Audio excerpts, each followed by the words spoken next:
welcome or welcome back. My name is Yuna, and I hope that in the last week you have taken some time as we continue onward in this world of horrors to do something that, I don't know, relaxes you, that makes you feel good. I realized that May is swiftly coming to an end, and I was looking at my calendar and realized that I wasn't going to have time to film in the next few days, so I have thrown on a wrap to hide the fact that I haven't washed my hair in like 4 days, and we are jumping on here to do my May reading wrap-up. In May, I read 15 titles, and that included one poetry collection, one novella, 5 mini novellas, and the rest of them were regular length books. I was going to say that I want to try and get through some of these quickly so that I'm not spending the next 2 hours talking, but I am looking at the books that I read this month, and there were some amazing reads.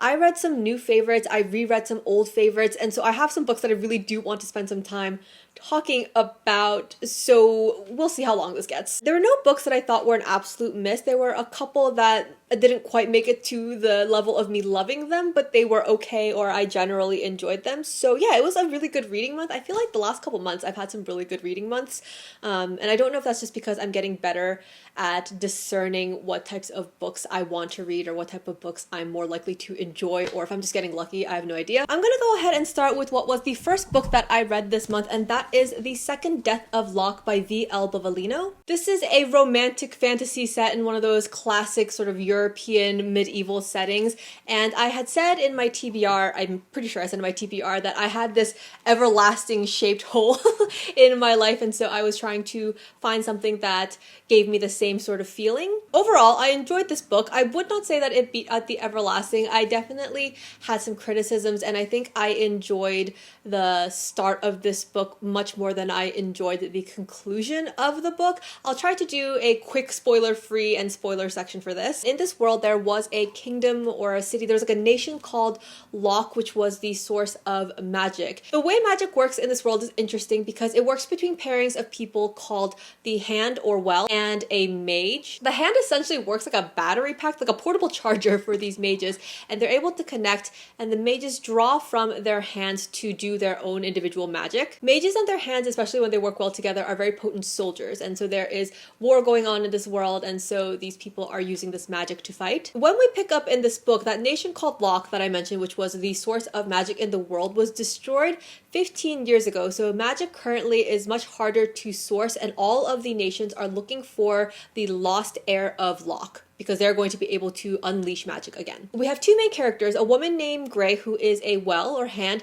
and her mage slash lifelong partner, friend, romantic interest, Kier. Gray and Kier grew up together because Gray lost her family when Locke was destroyed, and Kier's family took her in, so she's grown up with him. They're very close. They're not romantically linked at the start of this book, but you wouldn't know based on how intimate and affectionate they are with each other. You know from the back of this book that Gray has this big secret, and that her secret is that she is actually the lost heir of Locke. This book basically follows Locke and Kier as they go on this mission. They have a mission, but there's also this background quest of bringing Locke back, of figuring out what to do about magic. I thought that the writing was really beautiful, and that the tension between the two characters and the tenderness between them, it was both written really well.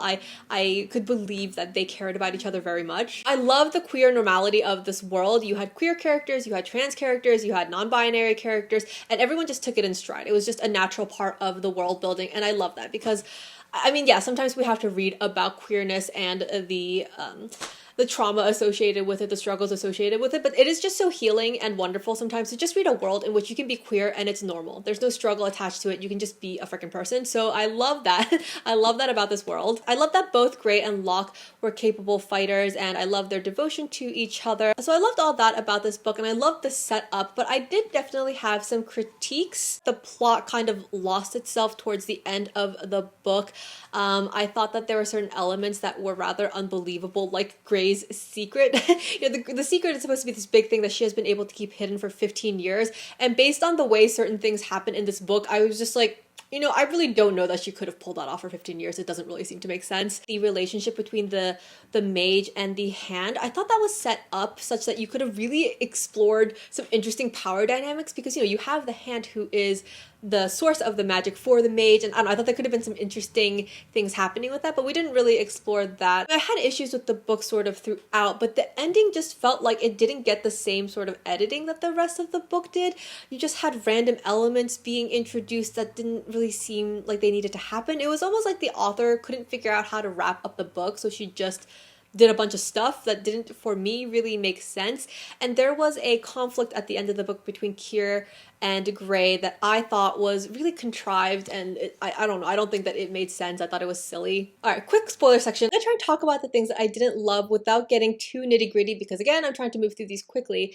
As I said, I thought that the fact that Gray has been able to keep her secret, the secret that she is the heir to Locke, hidden from people for 15 years was very unbelievable, because as we move through this book, she meets new people, she interacts with people, she spends time with people, and in like 15 pages, it felt like every time they were able to figure it out, or it was revealed to them, or something happened that made it obvious that she is the heir to Locke. So I was just like, how have you been around people and in society and just living life without this happening all the time for 15 years? And as I said, the last third of this book, there were just a bunch of plot things that were thrown in and conflicts that just got introduced that I didn't feel like it needed to happen. But the main thing that really annoyed me about the ending was the conflict that happened for no real reason between Kier and Gray. Gray is basically put into a situation where she has to choose between keeping her power and her abilities and Kier's freedom, and Kier isn't aware of the situation. He doesn't know of the circumstances, but he finds out because he's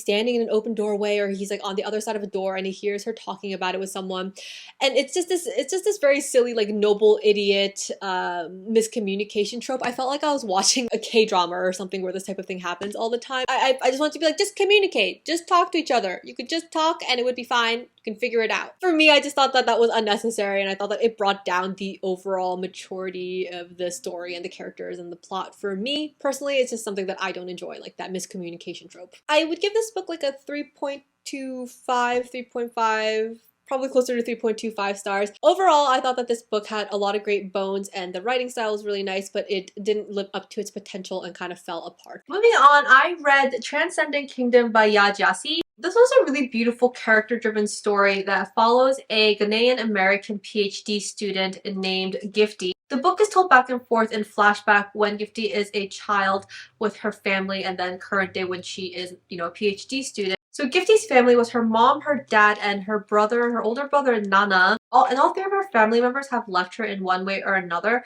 Her dad actually ends up going back to Ghana. He basically abandons his family and leaves and goes back to Ghana because he can't adjust to life in America. Her brother Nana, who she had a great relationship with, he ends up passing from a drug overdose, and her mother has severe debilitating depression. Gifty as an adult has turned to science and has turned to research and the study of things like reward systems in the brain to try to understand why her family has gone through the things they've gone through, like why her brother was addicted to painkillers and why he ended up overdosing, like why her mother has depression. She's trying to understand the elements of her life that have led her to this point through science. And it's very interesting because it's also an exploration of the meeting of and tensions between faith and science. Her mother is a very faith-driven person, and she grew up going to church. Gifty grew up going to church, and so she is trying to reconcile and meld her understanding of faith and her experience of faith with her experience now as a scientist. As I said, it's very character driven. Like, looking back on it now, I don't even know that I could say that there really is a plot. It is very much an exploration and reflection on her life and her experiences. It's also very much a book about the immigrant family experience, what it takes, the sacrifice that goes into being an immigrant family and raising immigrant kids, the expectations that are put on people. So there's a lot that happens in this book, and I thought that it was done really well. I think that I would give this book like a 3.75. It's one of those interesting books where after the reading experience, I didn't necessarily have any particular or outstanding critiques or issues with it. I thought that it was done well. I thought it talked about important things, but just, yeah, for whatever reason, it didn't end up being a book that I ended up loving, and it's not something that I couldn't stop thinking about or anything like that. I was like, that was a good read. I thought that was well done, and I put it down, and I just kind of ended up moving on from it. So yeah, this is a very subjective rating, obviously, but I would give it a 3.75 stars with the disclaimer that I think that other people will definitely love it more than I did. Alright, next was something a little different. If you know me or have watched any of my videos, then you will probably get the sense that I am not a contemporary romance reader. It is probably my least reached for genre and just something that I don't end up feeling particularly drawn to, but I decided in May to try 7 Days in June by Tia Williams. Did I have a good time reading this? Absolutely. Did this convert me into a contemporary romance reader? No, I wouldn't say so, but I do think that if I decided I did want to try more contemporary romance, I would be happy to read more of Tia Williams. So this book is about two authors in their mid-30s, Shane and Eva. Shane and Eva meet at this literary event, and it turns out that it's not a first meeting, but actually a reconnection, because 15 years ago, when they were kids, when they were teenagers, they spent 1 week together, fell madly in love, and ever since then have been writing to/about each other in their books. So they reconnect, and the book takes place over another 7 days as they are adults learning to find their way back to each other. And the book is written split between the two timelines, when they were kids and as they are adults. So some of the things that I really enjoyed about this book, I really liked the invisible disability rep. Eva is someone who has debilitating chronic migraines, and I'm also someone who has chronic migraines, so I appreciated seeing that rep. I really liked the mental health rep. There are a lot of things that both of them are going through and working through and unpacking. They both have a lot of baggage and are messy people with a lot of history, so I appreciated seeing that. Eva's also a single mother, so that was fun to read, because I don't read a lot of contemporary romance, but I feel like you probably don't get a lot of contemporary romance where there's a mother who gets to be sexy and gets to have sex. Speaking of sexy, I thought that both Shane and Eva were really hot. I thought they were hot individuals, and I thought that their sexy times were also really well written. I am someone who can find things like dirty talk or sexy time talk cringy, and I don't always love reading a lot of it, but the way the sex scenes were written and handled in this book, no complaints. I really only had one main issue with this book, and it's gonna sound silly because my main issue was basically the premise of the book. What I found it hard to get behind or believe in was their familiarity with each other and connection as adults, because they'd literally only known each other for 1 week 15 years ago when they were kids. Like, yes, of course I understand that teenagers can meet and make meaningful connections and fall in love and all of that. And I get meeting again, right, and having some sort of history, so sparks are flying again, but I just felt like, especially Shane, that man was down bad. Like, he had it bad for Eva. He was ready to restructure his life, his chemical makeup, in order to be with this woman again. And yeah, I think as someone who, again, just tends to enjoy things like slow burn or slowly, organically built up relationships, I had to turn off my brain a bit and forget about the fact that these are two people who, again, knew each other for 7 days 15 years ago. And the premise of the book, right, is this cyclical 7 day setup, because they reconnect and once again they are spending 7 days together. So by the end of the book, or towards the end of the book, they have known each other for a sum total of 14 days. They have spent 14 days in each other's company.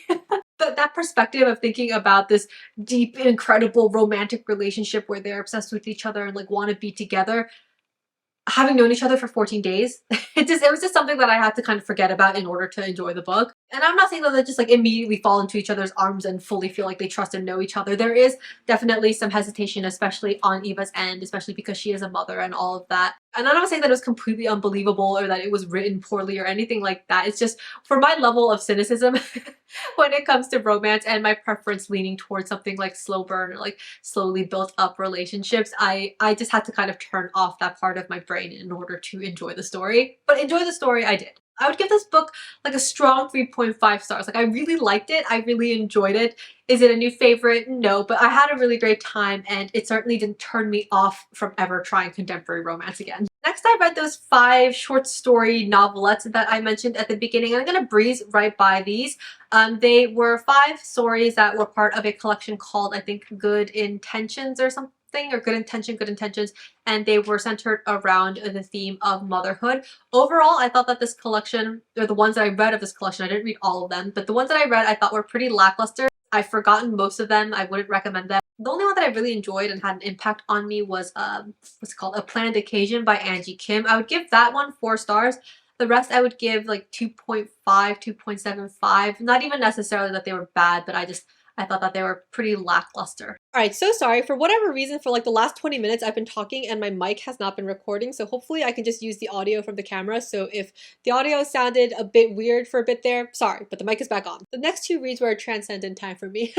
I was rereading two of my old favorites for the reading vlog for this month, and those were Circe and The Song of Achilles by Madeline Miller. I'm gonna try not to spend too much time on either of these because, like I said, I have the vlog coming next week, so check that out if you want my full thoughts. If you want to see me cry on camera, you want to see tears streaming down my face, then yeah, I'll be dropping that probably next Wednesday, I think. Circe is a retelling of the life of the witch goddess Circe. It follows her from her childhood through her exile to the island to her meeting Greek mythological figures like Daedalus and Icarus and Odysseus. It's very much an exploration of themes like mortality and immortality, the dangers of being a powerful woman, the dangers of being a woman, the way that people and gods will fear you if you are a woman who has power, all of those things. And the Song of Achilles is a retelling of the Iliad or the Trojan War with a focus on Achilles and Patroclus, but it is at its core just the most beautiful love story. It is so gay, it is so beautifully written, it is so devastating and wonderful and epic. If you want to feel desperation on behalf of a couple, then listen, read this. I will simply say that I fell back in love with Madeline Miller's craft. It had been many years since I had read these books. I think it's been at least 5 years for both of them. And I was just once again entranced by her ability to characterize and humanize these larger than life mythological figures. If I had to pick my favorite author just based on writing style, like forget about things like world building or plot or character arcs or whatever, all of that, just based on writing style, I think that Madeline Miller would be pretty hard to beat. Do I think that either of these books are absolutely perfect? No, I definitely have notes for both of them, and if you watch the vlog, I go into more detail about the aspects of both of these books that I think are perhaps a little weaker, or the things that I think that other people might not enjoy as much as I did. But despite those notes, both of these books are strong 5-star reads for me. They were favorites, they're favorites once again. I love both of them. Although they are both favorites and I love them both so dearly, I would say that Song of Achilles is still my personal favorite. I just love my beautiful gay boys so very much. Their love story just does something to me. There are quotes in this book that I want tattooed to the inside of my eyelid. I want every piece of art that I can find of Achilles and Patroclus woven together into a quilt that I can hang from my wall like a tapestry or something. Madeline Miller is just such a force. I think that her writing has just the perfect balance of this filigree, delicate, lyrical descriptiveness and restraint. She knows when to pull it back so that when she punches you, it really fucking hurts. Another one of her strengths in both of these books that again I elaborate on in the vlog that is coming, she is so good at just using a few choice words, just a couple lines to really describe to you the heart of a character. You just get such a clear, like a crystal clear idea of what is at the core of this person's being, like what is really motivating their heart and their actions. She does it without being too dramatic or just drawing it out for too much. You can just use, like I said, a few sentences and you're like, I know this person. I have so much more that I could say about these books. But again, check out the vlog so that this video isn't just a rehashing of everything that I say in that video. So I read 4 books after reading Song of Achilles and Circe, and it almost feels like it was unfair to those books because what huge shoes to fill. I finished those books and I was staring at a wall being like, you know, I'll never know love like this. I'll never love a book as much as I love these books. And you know what? These books, some of these books at least, were definitely up to the task. The next book I read was a nonfiction memoir called The Sound of a Wild Snail Eating by Elizabeth Tova Bailey. This is a short little guy, it's a novella, and this is a memoir about the author who, while traveling, she contracts this mysterious illness that the doctors are never able to fully diagnose. It's an illness that leaves her bedridden for years and she ends up having to live assisted in a single bedroom home. She is so ill that things like just sitting up in bed or rolling over onto her side require Herculean effort. While she's living in this small 1-bedroom home where she has like a caretaker that comes and goes, she ends up living with a companion, a wild snail that gets brought to her with a bunch of flowers that someone picks for her. The snail becomes her roommate, her companion, her research project, the thing that gives her something to do with her time. And I really enjoyed this book. I thought that it was so tender and vulnerable and personal, and I think it's a book that has something to teach everyone, but I don't necessarily think that it's a book that everyone would enjoy. It's very introspective, it's very reflective, and it is very much about the power of very close observation with nature and all of the ways that we can see ourselves reflected in something as unexpected as a snail. Elizabeth Bailey experiences such kinship with this little snail who is yanked from her home and stuck in this habitat in this strange place, unable to live life as she was used to living it. And yeah, I just thought that the parallels that the author drew between her life and the snail, that they were really well done. They felt genuine and important. It didn't feel contrived to me. And if you go to her website, she actually has recordings of the sound of a snail eating. And I remember I finished the audiobook in my car and I sat there listening to the sound, and I don't know, it made me really emotional, especially after finishing the book. I'll keep it short and sweet and say that if you enjoy memoirs, if you enjoy nonfiction, or if you just enjoy the idea of reading about the power of connecting with elements of the natural world, then I would highly recommend this. I thought it was an easy read, I thought it was quick, and I thought it was really impactful. I filmed the rest of this video and then realized I forgot to talk about this poetry collection, so I am jumping back on here like literally hours later. So if you notice that things look different, no you didn't. The poetry collection I read this month was Soft Science by Franny Choi, and I really liked this. You have some poems which are structured like this discussion between this AI or this cyborg and someone who is testing them, and then you have some poems which are just sort of like normal poems. The poems are not structured in that type of way, and it goes back and forth. And so I really enjoyed this because once I started to feel a little bit of fatigue around the more experimental like cyborg AI Turing test structures, we would sort of bounce back to Franny writing about her life or her reflections and just like herself, so that would kind of refuel me, and then we'd get back to the Turing tests. I think that Franny, just based on this poetry collection, feels like a force of nature. I really enjoy her writing style. It's definitely the kind of poetry where sometimes I have to sit and think about what things mean because if I just go based on vibes at the end of it, sometimes I'm like, I'm not actually sure that I understood the full intent of that poem or what the poet was trying to get across. It's definitely a collection that is hard to describe. It talks about humanity and connection, but again also like automation and femininity and queerness and women and patriarchy, just like a lot of stuff. A passion play in which alienation seeks authenticity and disassociation pursues kin. All right. It is conceptual heft, formal virtuosity, queer imagination, multidextrous approach to language, and tonal intricacy. Soft Science is a crucial book for our time. There is a section of poems in the back which are structured more like little passages where she goes through and describes different types of moons, and I really like that section. There's like snow moon, warm moon, strawberry moon, harvest moon, cold moon, and I really liked these. I'll read you one of these. I'll read you Sturgeon Moon. Sturgeon Moon. I hid in his rivers and estuaries. I ate his wet earth's crops. I grew plump for him. Grew egg-lined, 30 tiny hearts in my belly, fruit thumping with seeds. He pulled me from the mud, laid me out in the sun, opened me down the center, scraped every dead daughter from my silly maw. I learned better next time. Next time, I grew 3 extra rows of seeds, hid them in my mouth, sharpened them to teeth. I also really like Beaver Moon. We made our home in the place where the waters flowed. Yes, we flooded the plains until the landscape bloomed with wet. We stopped the tub. We drew a bath and called the river to its new, quieter life. Ring builders, kingdom carved. At the end of the line, we made our own place. Sure, from above, it looks like a sneaking tail, headed by a circle. From here, in the mud, it doesn't look like that at all. It looks like a world, like a cleared space, like everything that's left when the trees soften and come at last crashing. So I really enjoy this. I would love to read more of Franny, and actually this is the type of poet that I would love to read a novel by. I just feel like her introspection and her writing style, her poems, I feel like would lend towards a really interesting reading experience in a novel form. So yeah, I would give this like 3.75, 4 stars. I really liked it, and I think that if you are a poetry reader and you would like to pick up a collection that's pretty conceptual, then you might want to try this one out. I really enjoyed it. Alright, next I read a book because it is a book that my friend on Instagram really enjoyed, and that is The Shadow of the Fox by Julie Kagawa. This is a YA fantasy. It's the first in a trilogy, I think, so it's part of a series, and it follows a 16-year-old, 16-year-old half kitsune, half fox demon named Yumeko. Yumeko is this half demon child, like I said, and she has grown up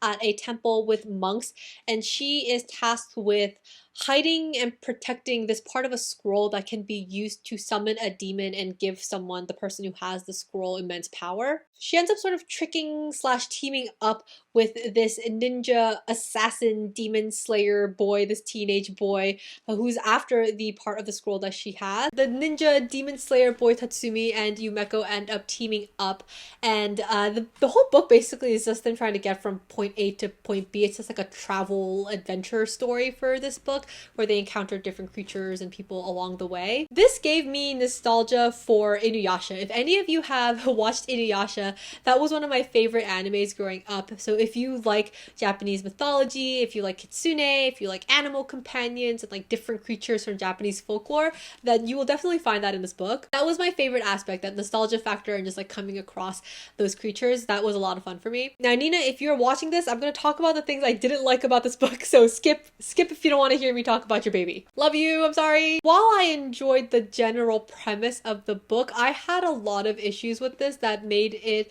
one that I didn't really enjoy overall. In my opinion, I thought that this book relied really heavily on these formulaic types of characters and relationships, and it was very tropey, and the characterizations were very heavy-handed. I'm not going to put this in the spoiler section because I'm just going to talk a bit more about the characters and like their personalities. Not anything plot specific, but if you don't want to hear that, then skip ahead a bit, but I'm not going to make this a spoiler section. For the two characters, we have Tatsumi, the boy, and he is just this dark, brooding, sort of jaded weapon of a boy who asks no questions and has no moral qualms with doing the things that are asked of him. And that is totally fine.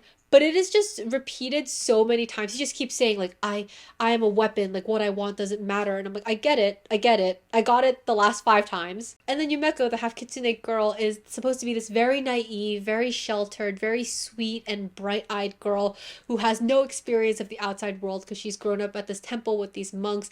And again, that's totally fine. That sort of characterization or trope is totally fine to work with. But it was just so heavy-handed that it just got unbelievable at a point. Like, if they had just introduced that character type and moved on, I would have been fine. But they kept trying to convince me of how naive she is. For example, Yumeko is written like she is encountering sarcasm or like lying or duplicity or just like speaking non-literally for the first time after leaving the temple. For example, if someone were to say, oh, it's raining cats and dogs, she'd be like looking for cats and dogs falling from the sky. And they kept having moments like this, but it didn't make sense to me because it's not like she grew up in a box. She still grew up in a community, small as it was. And if you read some of the dialogue in the beginning between her and the monks, you can tell that they're not people who always spoke literally. They have senses of humor. I'm sure they joked around. Also, she is a half kitsune. It is literally in her nature to like pull pranks, to tell white lies, to be mischievous, and we see her doing that in the beginning of the book with the monks. Like, she lies, she plays tricks on them, so she knows the concept of like not telling the truth. She has her self-told lies, so it was just bizarre to me that the author kept writing it like she has never experienced dishonesty in her life and like can't believe that something someone is saying is not literally what they're saying. And again, this is something that if the author wrote like a couple times, I would just be like, all right, sure, I moved on, but it just kept happening. And it's not Yumeko's fault that the author wrote her this way, but it just got to a point where she would say something that was supposed to demonstrate how naive she was, and I would just end up rolling my eyes. One thing that did surprise me, which I appreciated, is that even though Tatsumi and Yumeko are being seated as the main like romantic couple, nothing happened in this book. There's definitely moments where you see that they are becoming attracted to each other or thinking about each other, but it doesn't actually come to fruition in this book, so it is a slow burn, and I'm assuming that if it does happen, it's going to happen in later books, which I appreciated. But I don't know if I'll get to the point where I get to see them enter a relationship or really develop romantic feelings, because I'm not sure if I will read the rest of this series. I didn't really enjoy it enough to continue. I'm not sure. I'm gonna say again that I am a really critical reader. I have a really hard time just reading a book for vibes or, turning off the critical part of my brain to just like enjoy a book for what it is. I can, but it requires effort on my end. Even with Song of Achilles and Circe, which are 5-star books for me, like I said, I have notes on them. So, I don't want to come off too harsh, but I cannot help but be a critical reader. And one other thing that annoyed me that I have to talk to Julie Kagawa about is she wrote one of these characters, one of these women, as wearing chopsticks in her hair, and I was like, girl, don't add to the stereotype like that. I would probably give this book like a 2.5. I just found that even though I enjoyed the premise and I enjoyed encountering like the Japanese mythology, yeah, the way that it was written for me, it just ticked too many boxes on my things that irritate me list for me to really enjoy reading this. If you did end up watching all of that, sorry Nina, I love you so much, sorry. All right, Song of Achilles and Circe are obviously two of my favorite reads of this month, but they were rereads. If I had to pick my two favorite new reads from this month, it would be the next two books that I'm going to talk about. These are both books that made me cry, but for very different reasons. The first book is Just Mercy by Bryan Stevenson. This is another nonfiction, and I'm not even going to make you wait for the end. This is 5 stars. This is just like a full-blown 5 stars, and I think that this is a book that everyone should have to read. I think that every human being should read this book, but I think that it should be required reading for every American. I don't think I've ever mentioned this before, but I got my graduate degree. I got my master's in human rights, and during my program, I took several courses that had to do with incarceration. Now at my full-time job, I work in a lot of different areas, but one of the areas that my work touches on is making higher education accessible to incarcerated folks. And I'm not saying all of this to flex. I'm saying this to demonstrate the point that I probably know a bit more about the carceral system in the United States more than the average American adult. And I still found the things that I read in this book absolutely bewildering and infuriating and horrifying and so deeply moving. Bryan Stevenson is the founder of the Equal Justice Initiative, which is an organization that brings free legal representation to people who are incarcerated, people who are on death row. This book is about the criminal justice system in the United States and how it is so deeply and complexly corrupted and inadequately set up to treat incarcerated people like human beings who are or can be more than the worst thing that they've ever done as judged by this corrupt legal system. The book is mainly structured around Stevenson's experience attempting to get a Black man named Walter McMillian off of death row. Walter was a Black man who was wrongfully accused of murder despite overwhelming evidence that he was not guilty, that he was not even present in the area where the murder happened. And I mean overwhelming. If you read about this case, it literally makes no goddamn sense that he was charged for this crime and sentenced to be executed for this. Like, it makes no sense. Bryan focuses on telling Walter's story, but he also talks about a lot of other people that he worked with or has represented, and you get introduced to them through different topics like mental health or juvenile crime or women. This book was so overwhelming and so upsetting to me, and I'm like getting emotional thinking about it again because it is such a powerful, harrowing look at some of the unconscionable and horrific things that we do to each other or that we allow to be done to each other and dismiss and justify in the name of legality. It just gets me so heated when people are willing to put so much faith in the law. Like listen to me, come here, come close. The law is not the end-all be-all of morality. In fact, slavery was legal. It was legal for women to not be able to vote. Laws are made by people, and people, especially those in power, are frequently very corrupt. I feel like there's also this sort of disconnect or dismissal that happens when you talk about the death penalty.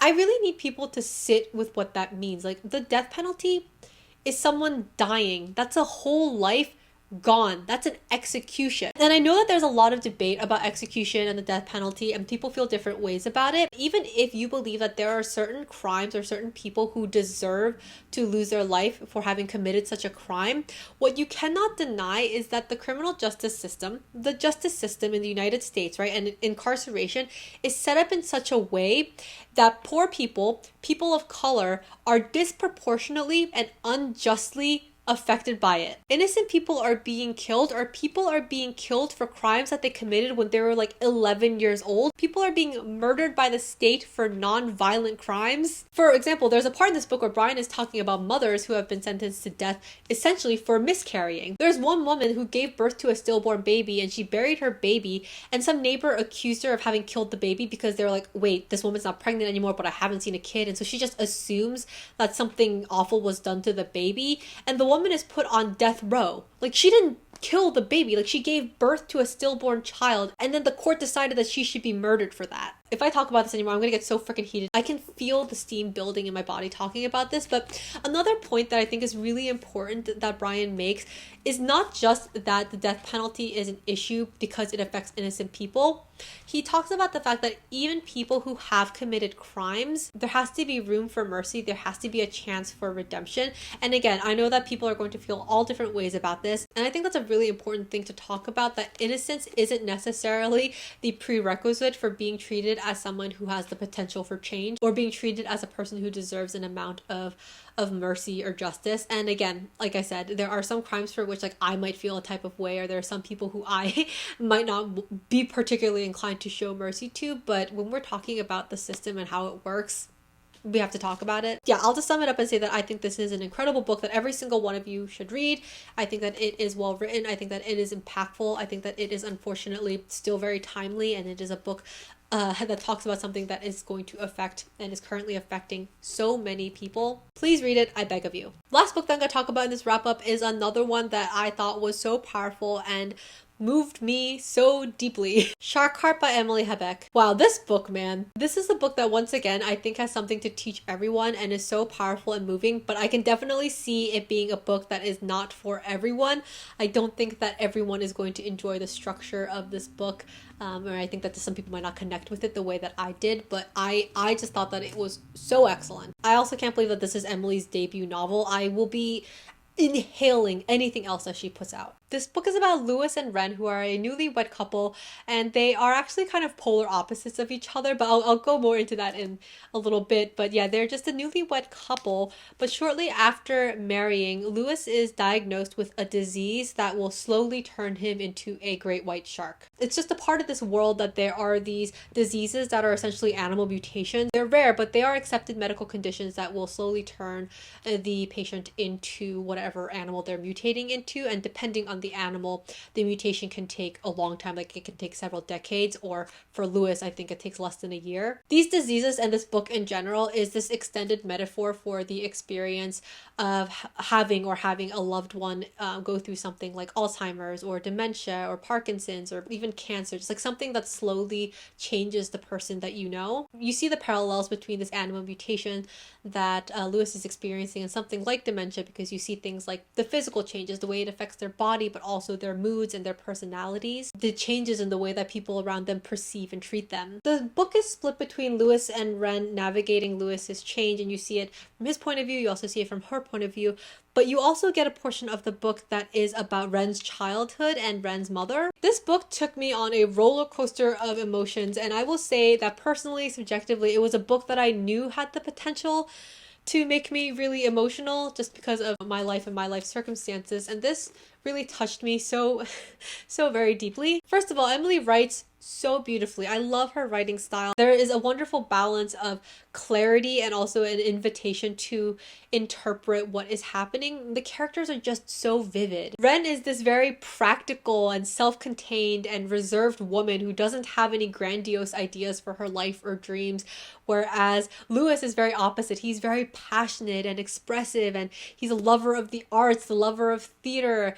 He's very philosophical, and he has a desire to express himself through his playwriting or through his acting, and they are very different from each other, but they are the loves of each other's lives. I want to read you this description of Ren because I think it is so emblematic of like what type of person she is. When Ren was in elementary school, the class attached paper wishes to the dream catchers they made with yarn and disposable plates. In thick marker, Ren wrote her dream: a medium-sized life. The book and the narrative structure itself is also really interesting because it's told in these short little, they're not even chapters, like little vignettes or little scenes. Like, I don't know if you can tell, but they're quite short, like that. Like, this is just, some of them are written just like this, like they're standard prose, but then there's some of them that are written as if they're parts, let me see if I can find it. They're written like this, they're parts of stage plays, so they're kind of like a script. And part of this is because Lewis, again, is someone who is into theater and wants to write a play. So yeah, the narrative structure is really interesting and kind of shifts throughout the book. I want to read you so many scenes from this book because they're just so beautifully written, but I feel like they are the type of passages that I think are impactful as a part of the whole story, and I really think it's such an experience that people need to have. This book wrecked me from multiple perspectives, reading from Lewis's perspective, right? Like his feelings as he's going through this change, knowing that he's eventually going to have to leave his life, have to leave the love of his life, and seeing kind of how that is playing out. But then also seeing Ren's perspective. She's the caretaker. She is the one that is watching this change happen to the person that she loves and doing her best to take care of him. Yeah, both of those perspectives and both of those experiences were written with so much tenderness and so much care. So really well done. I want to talk a bit more about specifics, so I'm going to go into the spoiler section. So spoiler. One of the things that surprised me about this book is how early in the book we deal with the final stages of Lewis's transformation. I had assumed with the premise going in that the full transformation and Lewis being released into the ocean as a shark was going to happen like at the end of the book, and we'd be building up to that. But it actually happens like right around the halfway point. Let me see. Yeah, it is truly like the halfway point of the book is Lewis being released by Ren into the ocean because he's gotten to a point in his transformation where it's not safe or comfortable for him anymore to be out of the ocean. This part hit me for all of the obvious reasons, but also seeing Ren's reaction to finally confronting the fact that she has to let Lewis go was so hard. As I mentioned, she's really logical, she's very practical, she's not one for grand plans, but sort of on a whim as this day is approaching, she decides she buys scuba diving gear, and she doesn't really know how she's going to do this, but she tells Lewis, she's like, no, I'm going to go with you, I'm going to stay with you, I'll sell the house, I'll buy a boat, I'll live on the boat, and we'll still be able to be together. And just that desperation that she feels, I thought was so impactful and poignant. Lewis talks her down from it and says, like, don't do this, like, live the rest of your life, find love, like, do all the things you want to do. And yeah, I don't know. I'm going to read you the part where Lewis is basically trying to say goodbye to Ren and she doesn't want to let him go. No, Lewis, I'm going to visit you every day. And then someday when they find a way to reverse your condition scientifically, medically, we'll buy some land with wonderful trees and build houses in every one of them. And we could have a bunch of kids and read plays together as a family, and on clear nights we'll look at the stars. Can you picture it? And if you decide you don't want kids, totally okay, totally fine. We'll read every book and watch every show and sleep in and travel and make money and art and love all the time, whenever we want. Or we could adopt a couple big dogs. You've always wanted big dogs, right? And then I want to read you some of what Lewis says to her. Thank you for a wonderful marriage. I would change nothing, not for anything. And you deserve much more than the idea of me. It would stifle your possibility. When someone else comes your way, you have my blessing, my absolute blessing, to begin again. You'll be a wonderful mother and wife. You are Ren, the woman of my daydreams. Ren, the time of my life. But yeah, Ren in that scene and the desperation to keep someone she loves so much, someone so integral to her life and her identity, and this overwhelming desire to do whatever you can to not be left behind and to be able to go with them. Yeah, that messed me up. But what surprised me and I wasn't ready for is that the second half of the book actually focuses on Ren's background and specifically on the story of Ren's mother. The second half of the book is really Ren's mother's story. It's about her childhood, about her getting pregnant, about her growing up and raising Ren. It's hinted at through the first half of the book. You know that something happened with Ren's mother, or that she had some sort of condition, and you find out in the second half of the book that actually Ren's mother also was diagnosed with one of these animal mutations, and over the course of several decades she turned into a Komodo dragon. For her transformation was very slow. She was diagnosed when Ren is a child. It takes several decades for her to fully transform, so she does get to raise Ren for most of her life. There's a scene that really broke my heart in this portion of the book where her mother has gotten to a point in her transformation where she's having a hard time controlling herself. She has to eat raw meat, things like that, and she loses herself for a bit and she ends up killing the neighbor's dog, or she ends up killing a dog, and there's a confrontation between Ren and her mother.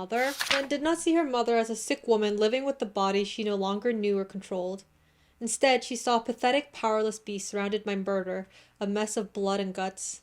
As rage bubbled up and spilled over, Ren sharpened a pernicious worded arrow and lobbed it at the bullseye, her mother. You are a monster. Her mother's face and head fell in succession. I know, Angela whispered. I know I am.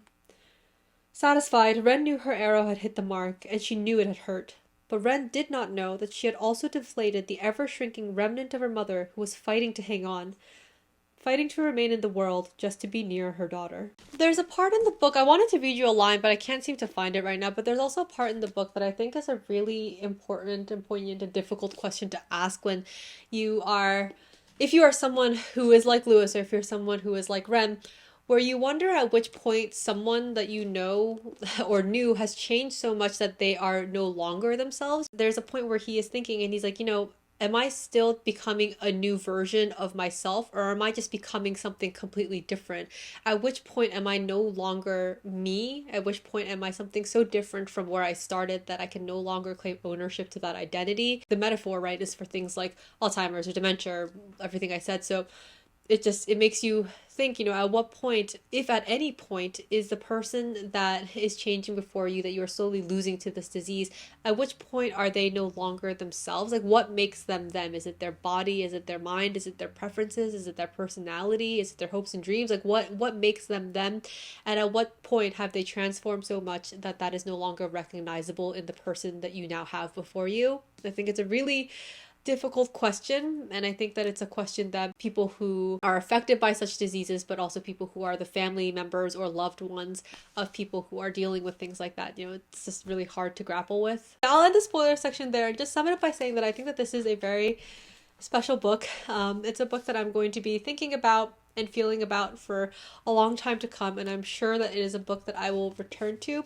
It's so interesting because it's a book about people turning into animals, but it is just such a human and humane book. If you are okay with a slightly unconventional narrative structure and all of that, I think that it is a book that has a lot of heart to share. All right, and that concludes my monthly wrap up for May. Those are all of the books that I read. Like I said, I had a really good reading month. There are definitely books in there that were sort of mid or didn't blow my mind or anything like that, but I think that the books that I did enjoy, I enjoyed so much. I have some new favorites in here, so for me, it was a win. I reread 2 old favorites and found that I loved them just as much on a reread with Song of Achilles and Circe, and I think my 2 new favorite books that I've read are, if you couldn't tell, Shark Heart and Just Mercy.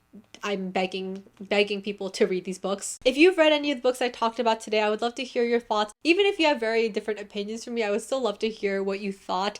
And if you have any books that you read in the last month that really stuck with you, that you really enjoyed, that you would recommend, please let me know in the comments. As always, thank you so much for being here, for taking time to listen to me ramble.